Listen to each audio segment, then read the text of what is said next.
En todas las épocas de la Iglesia se han encontrado personas que han manifestado el deseo de conocer más, de aprender mucho más de lo que tienen hasta el momento.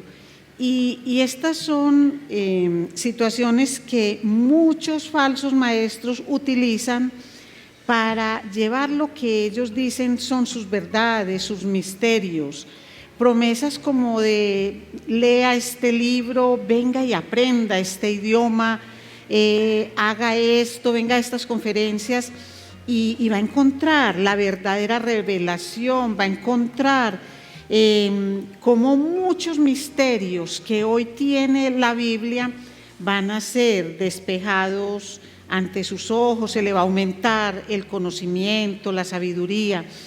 Y les dicen, y esto está solamente a disposición de unos cuantos que se hacen perfectos a través de la revelación de estos misterios, a través de estos conocimientos.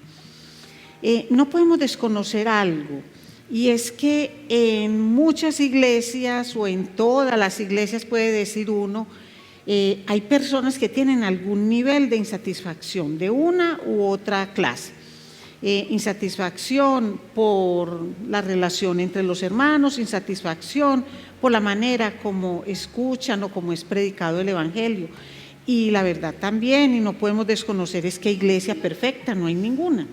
Entonces, es muy normal que se empiecen a dar algunos movimientos dentro de las mismas iglesias. Personas que se van en búsqueda de la revelación de esos misterios, personas que se van en búsqueda de un conocimiento superior, como si el conocimiento estuviera a disposición de una élite. Pues mis amados, más o menos eso era lo que estaba sucediendo en la iglesia de Colosas. Y esa es una de las preocupaciones del apóstol Pablo. Una preocupación muy grande acerca de lo que las personas estaban como buscando y por lo cual se sentían inquietas en su relación con el Señor. Vamos entonces a mirar cómo Pablo ministra a las necesidades específicas de esta congregación. Y lo vamos a ver en Colosenses capítulo 1, desde el versículo 24, y nos vamos a ir hasta el capítulo 2, versículo 7. Y dice así la palabra del Señor. Ahora me gozo en lo que padezco por vosotros, y cumplo en mi carne lo que falta de las aflicciones de Cristo por su cuerpo, que es la iglesia, de la cual fui hecho ministro según la administración de Dios que me fue dada para con vosotros, para que anuncie cumplidamente la palabra de Dios. Versículo 26. El misterio que había estado oculto desde los siglos y edades, pero que ahora ha sido manifestado a sus santos, a quienes Dios quiso dar a conocer las riquezas de la gloria de este misterio entre los gentiles, que es Cristo en vosotros, la esperanza de gloria, a quien anunciamos, amonestando a todo hombre y enseñando a todo hombre en toda sabiduría, a fin de presentar perfecto en Cristo Jesús a todo hombre, para lo cual también trabajo, luchando según la potencia de Él, la cual actúa poderosamente en mí. Porque quiero que sepáis cuán gran lucha sostengo por vosotros y por los que están en la Odisea y por todos los que nunca han visto mi rostro, para que sean consolados sus corazones, unidos en amor, hasta alcanzar todas las riquezas de pleno entendimiento, a fin de conocer el misterio de Dios, el Padre, y de Cristo, en quien están escondidos todos los tesoros de la sabiduría y del conocimiento.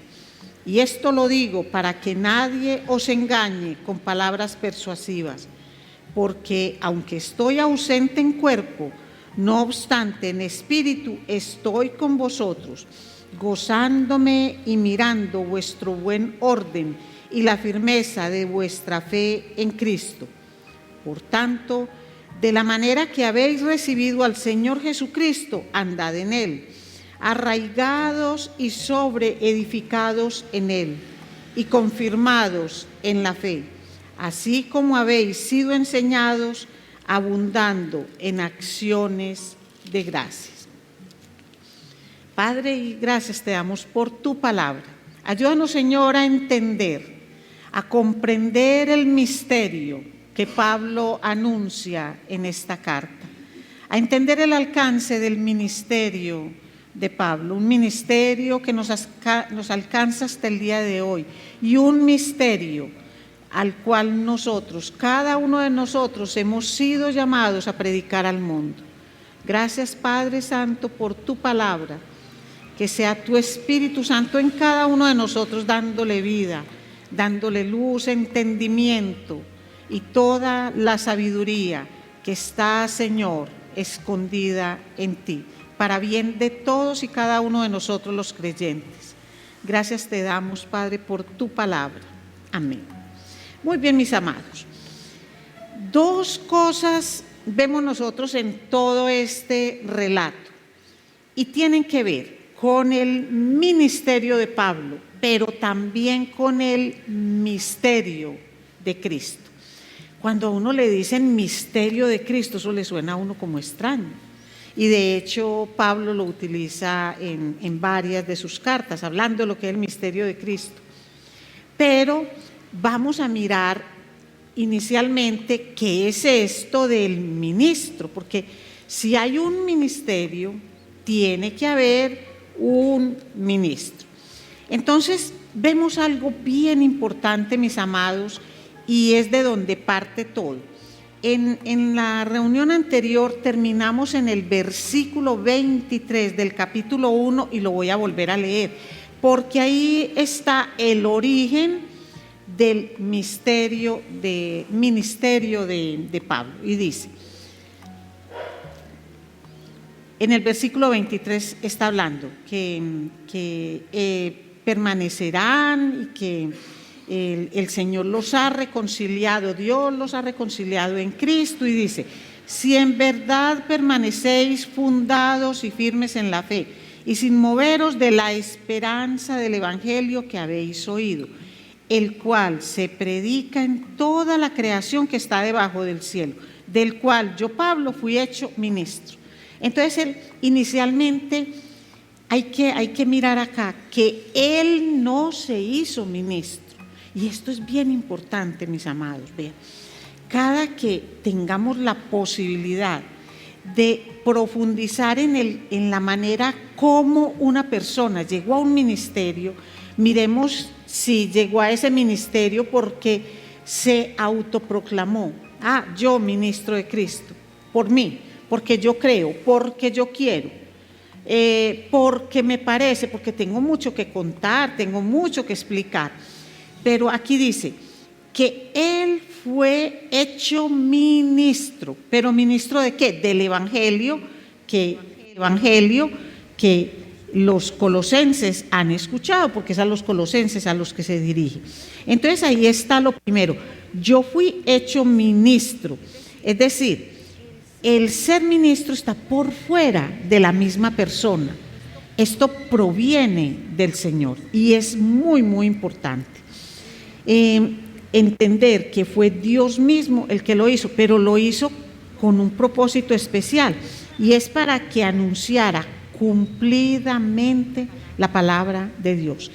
Y vean, mis amados, anunciar cumplidamente la palabra de Dios es muy distinto a contar historias sobre Dios, porque hay historias que son muy entretenidas, historias majestuosas, todo eso, pero es que es contarle a la persona lo que Dios dice en su palabra, que esto se recree para que a las personas les dé más entendimiento, sí, pero no que yo lo ajuste. No se trata de divertir a un grupo de personas que vienen a escuchar sobre Dios, sino que la persona reciba efectivamente la palabra de Dios, pidiéndole al Espíritu Santo que la persona escuche a través de los labios del ministro escuche la palabra de Dios. Y vamos a ver por qué todo eso. Y lo vamos a ver aquí mismo a medida que vamos avanzando en la predicación. Y es porque hay que exhortar y enseñar para que todo hombre que escuche sea perfecto delante de Cristo, sea entregado. Esa es finalmente la finalidad, perdonen la redundancia, de todo esto. Entonces, unido al ministerio de Pablo, siempre ha existido un asunto que es el sufrimiento. Y yo quiero que leamos el versículo 24, porque puede prestarse a varios malos entendidos. Y sobre todo que debemos tener presente que cada cosa que Pablo dice es una forma de responder a un tipo de herejías. Entre otras cosas, herejías que estas son las primeras que vamos a ver el próximo viernes que tenemos vigilia, porque vamos a mirar los principales teólogos y apologistas de los primeros 500 años de la historia de la Iglesia. Apologistas que nacieron porque habían herejías, como en este caso en Colosenses, que hay todo un grupo de herejías. Entonces, todo eso lo vamos a ver más a profundidad. Mire el versículo 24, dice: ahora me gozo. Recuerden que ya hablamos que fue hecho ministro del Evangelio. ¿Y fue hecho por quién? Por Dios. Y dice: ahora me gozo en lo que padezco por vosotros.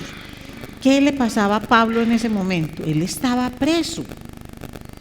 Entonces dice: ahora me gozo en lo que padezco por vosotros y cumplo en mi carne lo que falta de las aflicciones de Cristo por su cuerpo, que es la iglesia. Ojo con eso. Miren, los sufrimientos de Cristo los debemos partir en dos grandes grupos. Un sufrimiento de Cristo en la cruz, cuya finalidad fue pagar el precio del pecado. Ese sufrimiento que tuvo el Señor en la cruz es irrepetible. Nadie más, aunque muera en la cruz, tiene como finalidad perdonar los pecados de alguien más o darle vida eterna a través de su muerte y su resurrección. Entonces, esa es una parte de los padecimientos de Cristo. Pero piensen en la otra parte de los padecimientos de Cristo. ¿Cómo fueron? Hambre, falta de sueño, no habían posibilidades. Las inclemencias del tiempo.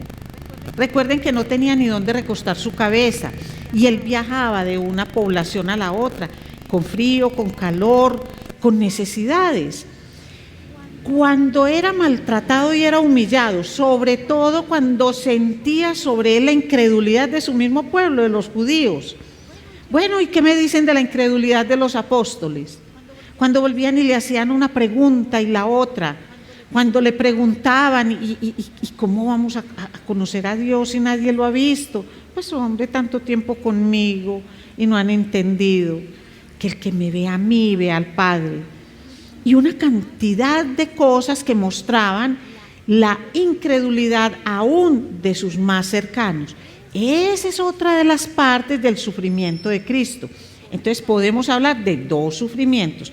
Un sufrimiento para redención, para perdón de pecados, irrepetible. Pero hay un sufrimiento que podemos llamar ministerial, porque Cristo tuvo un ministerio terrenal.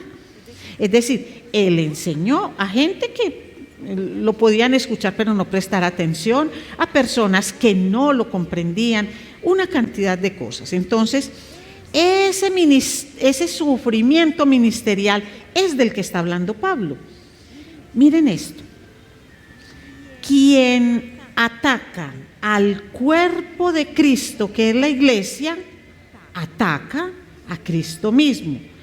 Quien ataca a los ministros del Señor que fielmente llevan la palabra, es decir, si son atacados por la defensa de la fe, no atacados porque tienen una voz que no les gusta, porque miran como a mí no me gusta, sino que son atacados por asuntos de la fe. No, es que esa palabra es dura, pero cuando se va a mirar la palabra, efectivamente la palabra del Señor, quien ataca de esa manera a los siervos de la iglesia, ataca a la iglesia y está atacando a Cristo. Y si no, mírenlo. ¿Qué pasó con Pablo cuando iba para Damasco?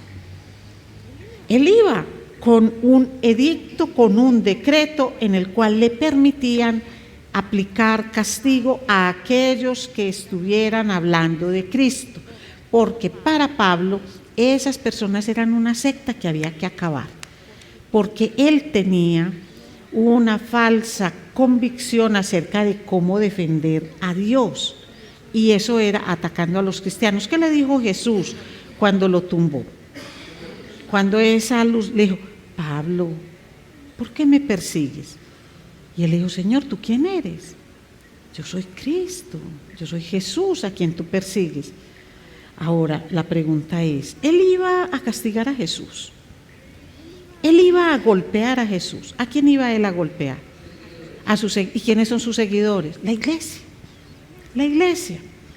Entonces es en ese sentido que él lo que está diciendo es, no, él no dice, no, es que el castigo de Cristo fue insuficiente, es que lo que Cristo padeció no fue suficiente. No, cuando Cristo padeció hasta llegar a la muerte y muerte de cruz, consumado es. Punto, sacrificio perfecto. Pero a medida que la iglesia sobrevive, cuando la iglesia es atacado Cristo. En ese sentido, Pablo dice: me gozo en los sufrimientos que hoy me tocan, como los que le tocó a Santiago, a Pedro, a Esteban, a todos que murieron por el Evangelio, al mismo Juan, cuando intentaron matarlo y Dios lo salvó y lo desterraron. Todos esos padecimientos, de esos es de los que habla Pablo. Entonces dice: pues a mí me toca esta parte, porque yo estoy padeciendo por defender la verdad del Evangelio. Si Cristo estuviera aquí en la tierra, le hubiera tocado eso. Entonces yo me gozo porque me tocó a mí. Pero eso no es un sufrimiento para salvación. ¿Queda claro? No lo es. Muy bien. Como no estamos grabando, me puedo extender un poquito más. Sí está grabando, pero mucho ya no dio. Muy bien. Entonces, Pablo tiene una característica en su sufrimiento y tiene que ver con otra de las herejías que se predicaban ahí, y es que Pablo no predica porque él tenga un ascetismo. ¿Quiénes eran los que practicaban el ascetismo? Los que buscaban la santidad para sí mismos, para hacerme ver el santo, entonces ni lloro, pero tampoco me río. El sufrimiento lo aguanto como si no fuera nada. Se les están cayendo las manos, se les cae como el cuerpo a pedacitos. No pasa nada, estoy muy bien. Porque a través de los sufrimientos y las carencias querían mostrar que tenían un grado de espiritualidad más alto. Ese no es Pablo. Pablo no busca santidad para él. Cada que nosotros leamos las epístolas de Pablo, vemos que Pablo busca la santidad de otros y enseña la santidad de otros. ¿Y cómo lo hace? Aplicando para él y para los otros a Cristo. Por eso él dice: vivir en Cristo, en él, y que Cristo viva en la persona, porque en la medida en que Cristo vive en una persona, no solamente la persona cree, sino que esa fe produce cambios, porque la fe sin cambios o sin obras, como dice Santiago, es una fe muerta. Entonces Pablo en esto no se contradice, sino que es completamente claro. Entonces sigue Pablo predicando todo lo que es la plenitud del Evangelio. Y predicar la plenitud del Evangelio es predicar a Cristo tal como es, y eso a él le representa sufrimientos. Lo apedrean, lo echan, intentan matarlo de diferentes maneras, pero él dice: yo me gozo en los sufrimientos, porque sé que voy por el camino correcto, pero que yo aguante estos sufrimientos no proviene de mí. Ascetismo. Recuerden, cuando el sufrimiento proviene de lo fuerte, de lo guapito, de lo espiritual que tú eres, sino que dice, esto proviene de Cristo mismo, que me hizo ministro para predicar el Evangelio. Muy bien, pero vamos a ver en la segunda parte. ¿Cuál es el mensaje que Pablo predicaba, que estaba dispuesto a todo este tipo de sufrimientos y a dar su vida misma?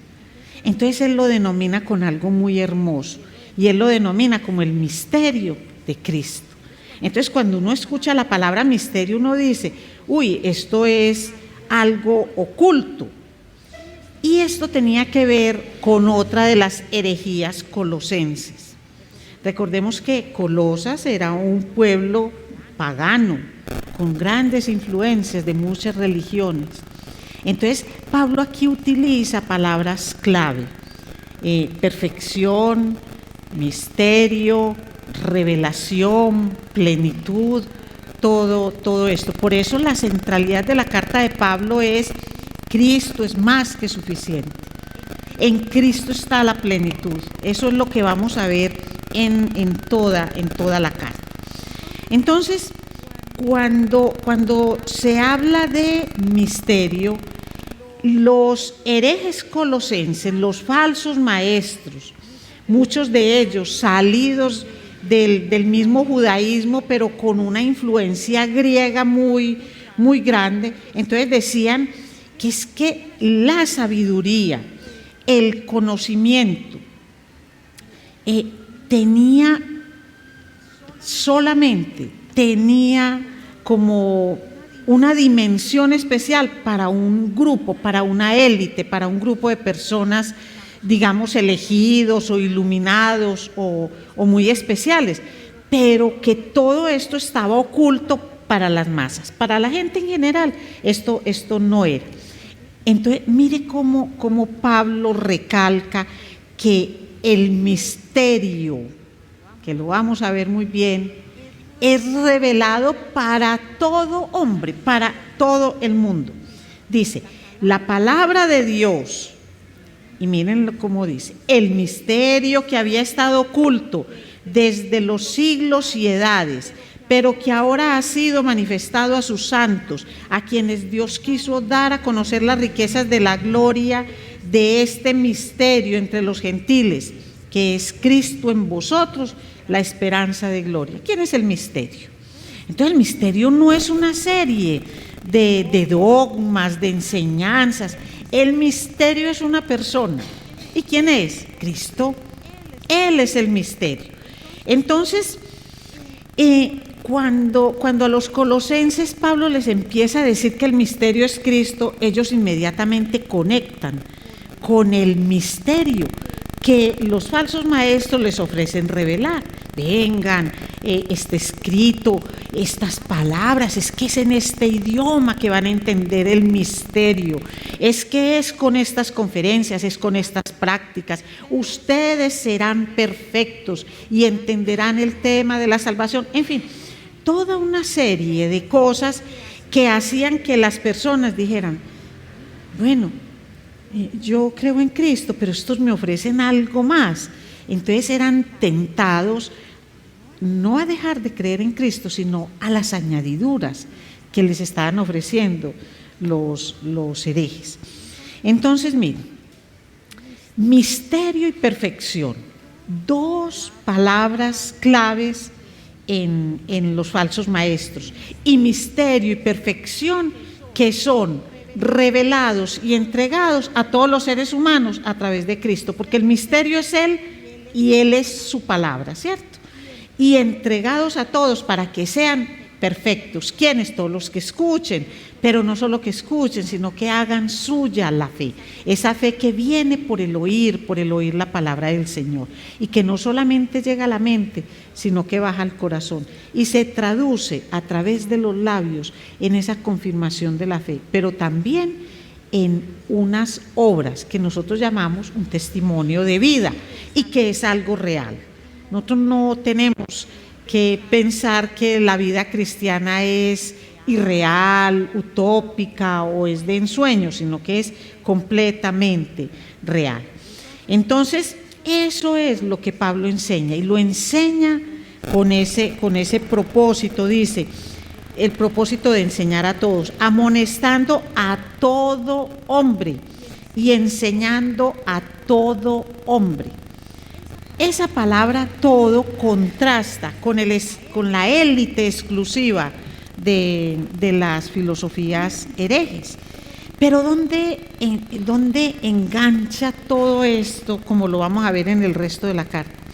En el tema del arrepentimiento. Miren, cuando se habla de amonestar y enseñar, la palabra de Dios tiene algo muy hermoso y tiene que ver con el arrepentimiento, porque es reconocer que nosotros antes de Cristo, antes cuando no lo teníamos, éramos pecadores, pero que Él nos lava, nos limpia, nos purifica por el sacrificio que hizo en la cruz. Ahora ya nos toca a nosotros la parte humana, y recíbalo y muestre lo que hace una persona que ya es salva, que no se salva por las obras, sino que actúa de esa manera especial porque sabe que es salvo, y por gratitud le da como ese brillo especial a la salvación. Muy bien.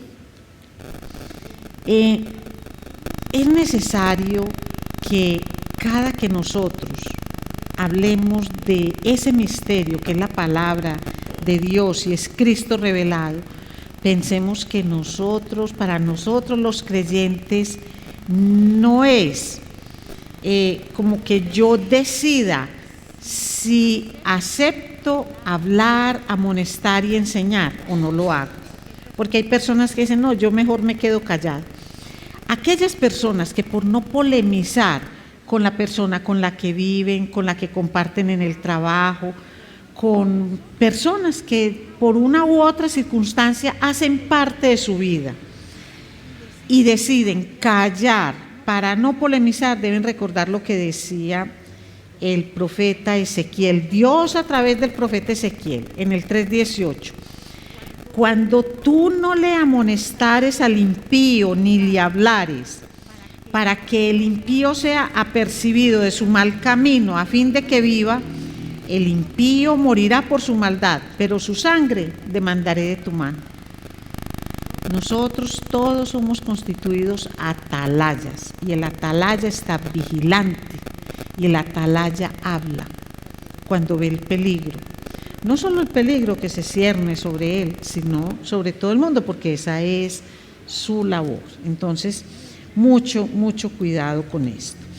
Y todo esto lo hacía Pablo para enseñar a todo hombre en toda sabiduría, en toda sabiduría. ¿Y de quién proviene la sabiduría? La sabiduría procede del Señor. Pero la finalidad no era acumular y acumular conocimiento, sino presentar perfecto en Cristo Jesús a todo hombre. Aquí está la cruz. Entonces, ¿a quién se le presentan los hombres cuando ya sea el juicio y sea todo? Se le presentan a Dios. Pero aquí está el hombre y aquí está Cristo. ¿Qué es lo que hace Dios? Ver al hombre a través de Cristo. Y eso es lo que hace Cristo, presentar al hombre perfecto a través de Cristo. Y eso era, ahí radica Pablo gran parte de su enseñanza. En cambio, perfecto, miren la diferencia entre el perfecto de Pablo y el perfecto de los maestros herejes. Para ellos ese perfecto era un privilegiado, un diferente de los demás, uno que estaba más capacitado para alcanzar los logros de la sabiduría que ellos decían que era una gran masa de conocimiento, que una mente frágil como la mente del trabajador normal, de lo que ellos consideraban el vulgo, no era capaz de recibir. Entonces, si no era capaz de entender esa gran masa de conocimiento, no podía ser perfecto, ni tampoco podía ser salvo. Por eso es que Pablo insiste que Jesús es más que suficiente y que su salvación ha sido perfecta para todos. Hay algo, mis amados, ya para concretar este tema. Miren, en el Antiguo Testamento la iglesia como tal era desconocida. ¿Qué es la iglesia? Somos nosotros, pero ¿qué es? Es el cuerpo. Y Cristo es la cabeza, ¿cierto? Es el cuerpo conformado por todos los creyentes. Y Cristo es la cabeza. Si Cristo no estaba en la historia de la humanidad todavía, ¿cómo podía entenderse el concepto de iglesia? No era fácil. No estaba el concepto de iglesia. Entonces, no quiere decir que Dios no lo tuviera planeado, pero eso era desconocido como tal en el Antiguo Testamento. Ahí era desconocido. Pero ¿saben algo? El misterio no es que no se conociera la iglesia en ese momento. El misterio tampoco es que los gentiles llegarían a ser salvos, porque habían gentiles que recibían a Dios, pero eran considerados como de inferior categoría a los judíos. En cambio, ahora el misterio no es solo que los gentiles llegaran a ser salvos, sino que eran coherederos. Esa es como por eso decía, es que es el misterio desde los tiempos y desde los santos y desde los padres y de los de allá, que fue revelado a nosotros hoy, dice Pablo, a nosotros, él no dice los del Nuevo Testamento, porque esa palabra nos corresponde a nosotros, sino que dice a los creyentes ahora. ¿Y por qué fue hecho de esa forma? Porque así le plació al Señor, revelarlo a nosotros.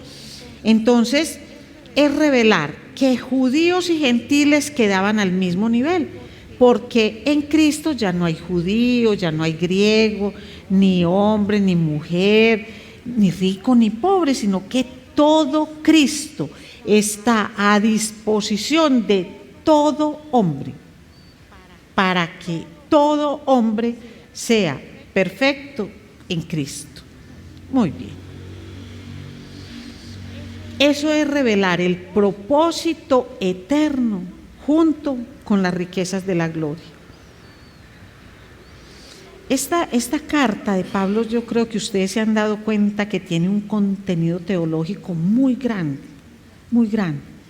y uno la lee muy facilito, muy cortica además, pero cada palabra que Pablo pronuncia es toda una apología. El apologista es el defensor de la fe. Eso es lo que hace un apologista. No es ni adivinar la suerte ni nada, no. Es defender la fe. Y cada palabra de Pablo va directo a eso. Entonces, si uno quiere conocer todo el contenido del Evangelio, lea Colosenses y le queda supremamente claro todo lo que hace el Señor. Cristo en vosotros, la esperanza de gloria, es lo que dice. Es que no es Cristo que está ahí, sino Cristo en nosotros. Ese es el misterio. ¿Cómo es que se hizo hombre y fue como uno de nosotros? Un misterio que no fue revelado a los profetas ni a los del Antiguo Testamento, porque ellos siempre hablaban del Mesías, pero no de un Mesías que iba a venir en carne, en sangre, en huesos, así como cada uno de ellos. De esa manera no era entendido. Ese es el misterio que se revela. ¿Y para qué se revela? Se revela porque es la esperanza de la gloria, la esperanza no solamente de la vida como creyentes, de la vida cristiana, sino la esperanza de la resurrección y de la vida eterna vista de esa manera. ¿Y eso qué da? Consuelo a los corazones. Consuelo a los corazones. y es que Pablo quería que se supiera, que todo el mundo supiera que la sabiduría está en una sola persona, que es Cristo, y en su palabra, y que no hay que acudir a rituales secretos, a libros secretos, a las religiones del misterio que eran tan mencionadas entre todos. Y bueno, nos queda a nosotros pensar si esto es algo que solamente inquiete en el tiempo de Colosas, o si no tiene toda la trascendencia para nosotros hoy.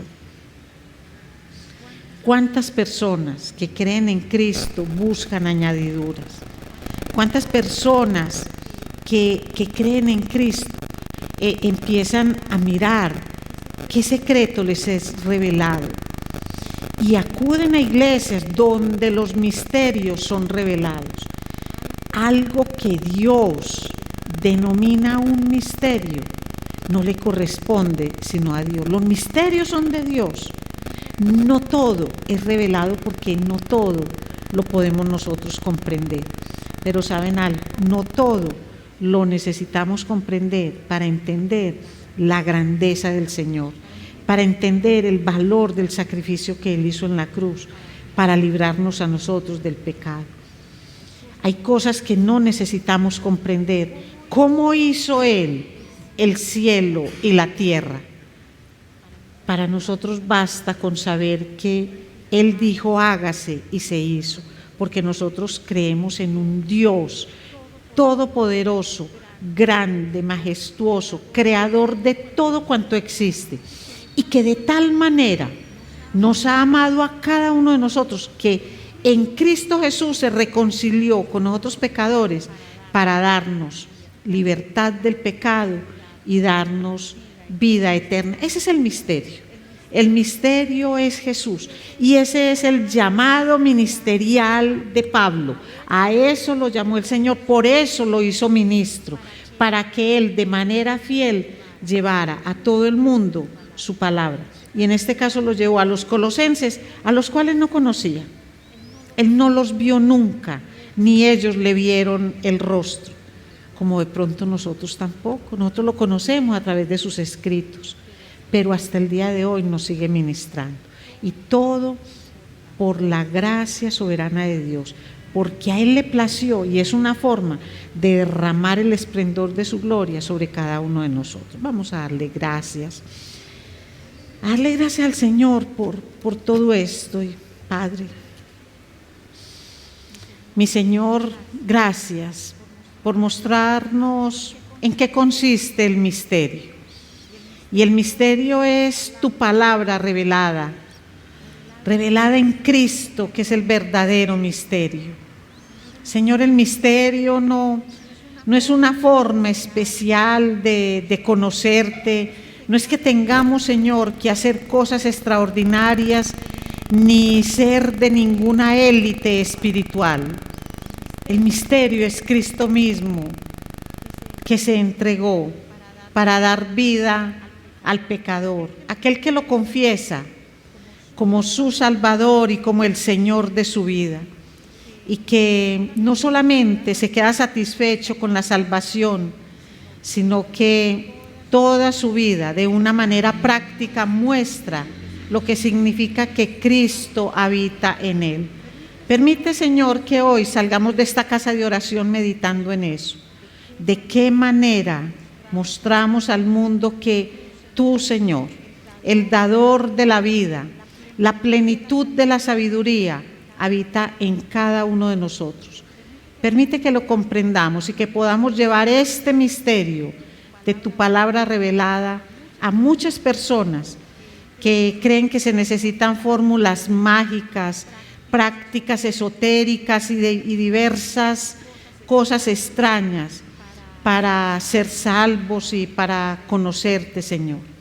Gracias por haberte dado a todos los hombres, porque tú quieres que todos los hombres nos presentemos perfectos ante Dios, porque Cristo va delante de nosotros y es a través de Cristo, en Él, por Él y para Él, que nosotros recibimos esta palabra transformadora, el Evangelio que da vida. Gracias infinitas, Señor, te damos. En el nombre de Cristo Jesús. Amén.